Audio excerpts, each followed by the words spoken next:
மும்பையில் போக்குவரத்து நெரிசல் மிகுந்த பகுதியில் போராட்டம் நடத்திய மகாராஷ்டிர மாநில அமைச்சர் கிரீஷ் மகாராஜனை பெண் ஒருவர் தைரியமாக தட்டி கேட்ட சம்பவம் சமூக வலைதளத்தில் வைரலாகி வருகிறது.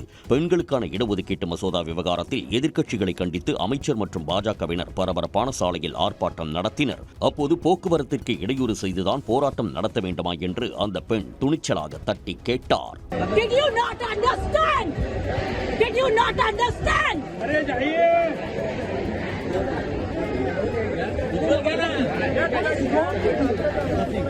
What is wrong with you? There are hundreds of people waiting. There is an empty ground there. There is an empty ground. Yes. Get out of here.